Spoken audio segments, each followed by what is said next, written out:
คั้นล่วงไปหลายวัน พระองค์ได้เสด็จไปในเมืองคาเปอร์นาอุมแหมและคนตึงหลายได้ยินว่าพระองค์อยู่ที่บ้าน และในเวลานั้นคนเป็นอันนักมาชุมนุมกัน จนมามีตี้จะหับ จะเข้าใกล้ประตูก็บ่ได้ พระองค์จึงเทศนาพระวจนะนั้นให้เขาฟัง และมีคนนำคนอัมพาตคนหนึ่งมาหาพระองค์ มี4 คนหาม เมื่อเขาเข้าไปฮืดถึงพระองค์บ่ได้ เพราะคนนัก เขาจึงลื้อดาดฟ้าหลังคา ตัดตีพระองค์ประทับหั่น และเมื่อรื้อเป็นช่องแล้ว เขาก็ย่อนแค่ตี้คนอัมพาตนอนอยู่ลงมา เมื่อพระเยซูหันความเชื่อของเขาตั้งหลาย พระองค์จึงตรัสกับคนเป็นอัมพาตว่า ลูกเอ๋ย บาปของเจ้าได้รับการอภัยแล้ว แต่มีพวกธรรมจารย์บางคนนั่งอยู่ที่หั่น และเขากึดในใจว่าย่าหยังคนนี้อู้หมิ่นประมาทจะอั้น ใครจะยกความผิดบาปได้ เว้นแต่พระเจ้าเท่าอั้น และในทันใดนั้น เมื่อพระเยซูทรงหู้ในใจว่าเขากึดในใจจะอั้น พระองค์จึงตรัสกับเขาว่า เหตุไฉน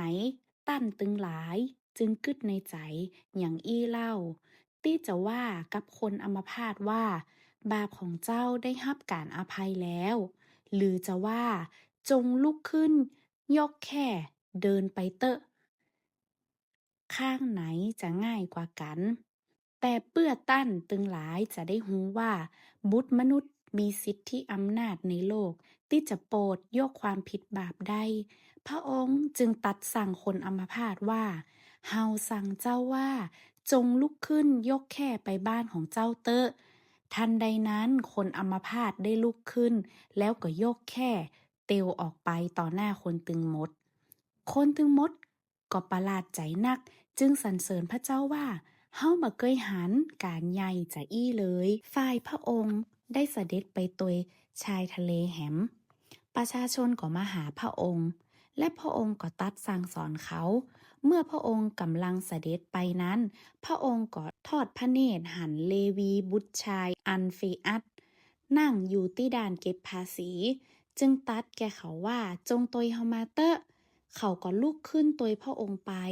ต่อมาเมื่อพระเยซูเอนพระกายลงเสวยอยู่ในเฮือนของเลวี มีคนเก็บภาษีและคนบาปหลายคนเอนกายลง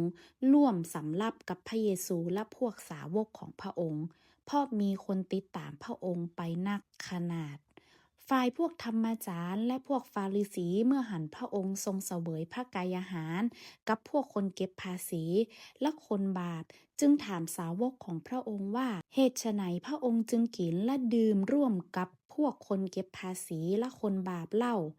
คั้นพระเยซูทรงได้ยินดังนั้น พระองค์จึงตรัสแก่เขาว่า คนปกติบ่ต้องการหมอ แต่คนเจ็บต้องการหมอ เฮาบ่ได้มาเพื่อจะเรียกคนชอบธรรม แต่มาเพื่อเรียกคนบาปให้กลับใจเหี่ยไหม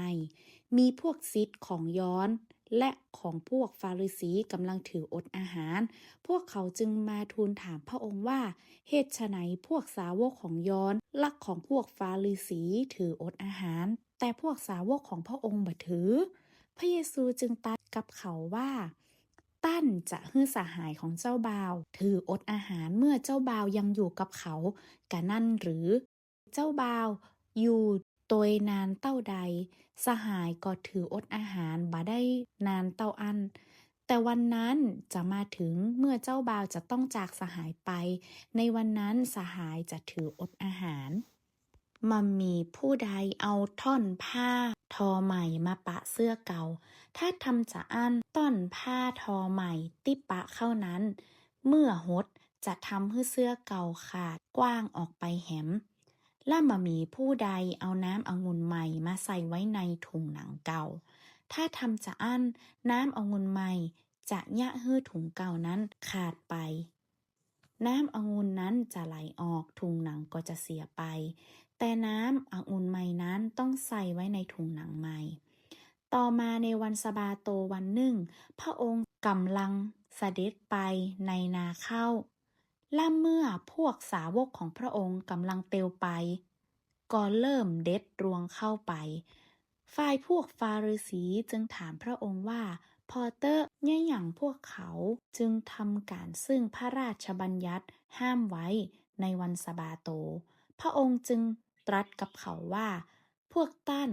ยังบ่เคยอ่านหรือ ซึ่งดาวิดได้กระทำเมื่อตั้นขาดอาหารและอดอยากทั้งตั้นและพรรคพวกตยคือคราวที่อาบียาธาเป็นมหาปุโรหิต ตั้นได้เข้าไปในพระนิเวศของพระเจ้า และรับประทานขนมปังหน้าพระพักตร์ซึ่งพระราชบัญญัติห้ามบ่ให้ไขรับประทาน เว้นแต่พวกปุโรหิตต้องอั้น และซ้ำยังทรงให้คนที่มากับตั้นรับประทานตุย พระองค์จึงตรัสแก่เขาว่าวันสะบาโตนั้นทรงตั้งไว้เปื่อมนุษย์ มาใจทรงสร้างมนุษย์ไว้สำหรับวันสะบาโต เหตุจะอันบุตรมนุษย์เป็นเจ้าเป็นใหญ่เหนือวันสะบาโตตวย